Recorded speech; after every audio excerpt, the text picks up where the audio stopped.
Praise the lord.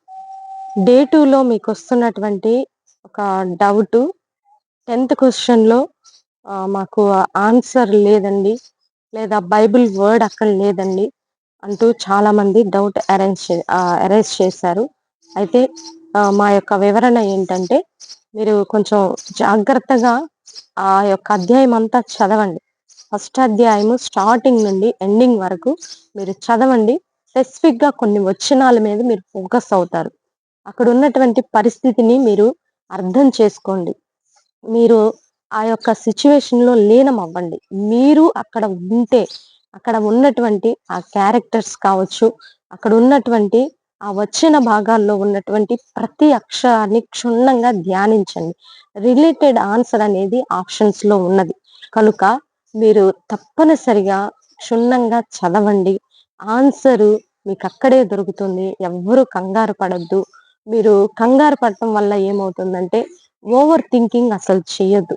ఎందుకంటే, అక్కడ answer ఆప్షన్స్‌లో లేనప్పుడు నేను ఆటోమేటిక్‌గా మేమందరం చెప్పేస్తాం. ఆన్సర్ లేదండి. ఈ క్వెషన్‌కి అందరికి మార్క్ ఇచ్చేస్తామని ఏదో మనకి ఇంతకు ముందు ఉన్నటువంటి రూల్స్ ప్రకారం మనం చెప్పేస్తాం. కానీ ఆన్సర్ ఉన్నప్పుడు మీరు థింక్ చేయటం కోసం ఈ క్వెషన్ ఇవ్వటం జరిగింది. థింక్ చేయాల. మీరు ఆలోచించాలా. మనం మక్కీకి మనం క్వెషన్ యెహోషువ తండ్రి ఎవరంటే పెట్టేస్తారు. ఇంక దాని ఆలోచన లేదు, నాలెడ్జ్ లేదు, ఏమీ అవసరం లేదు. డైరెక్ట్ ఆన్సరు క్వెషన్ అయిపోయింది. కానీ కొంచెం అండర్‌స్టాండింగు, థింకింగు, అక్కడ నువ్వున్న పరిస్థితిని అర్థం చేసుకోవటం, ఆ యొక్క సిట్యుయేషన్‌లో నువ్వు లీనమవ్వటం, ఈ పరిస్థితి దేవుడు ఎంత గొప్పగా ఇక్కడ జరిగించాడు, ఒక నాయకుడిని ఎలా యూజ్ చేసుకున్నాడు, ఇక బైబిల్ వర్డ్స్ నేను ఏం యూజ్ చేయను. కాబట్టి థింకింగ్ క్వెషన్ ఇది. మీరు ఆలోచింప చేసేటటువంటి క్వెషన్ కనుక మీరు దయవుంచి 1కి 10 సార్లు చదివి ఈ క్వెషన్‌కి ఆన్సర్ చేయండి. ఇంకా ఎవరైనా ఈ బైబిల్ క్విజ్ గురించి మరి తెలియని వారు ఉన్నట్లయితే వారికి తెలియచేయండి. అద్భుతమైనటువంటి రిజల్ట్ పొందుకుంటాం మనము. ఎందుకంటే మీరు ఒక్కసారి బైబిల్ చదవటం ద్వారా, బైబిల్‌లో ఉన్నటువంటి విషయాలను మీరు అర్థం చేసుకోవటం ద్వారా, ఆ వాక్యం మీ హృదయంలో ఉండటం ద్వారా, మీ హృదయంలో పాపం అనేది ఏలుబడి చేయదు.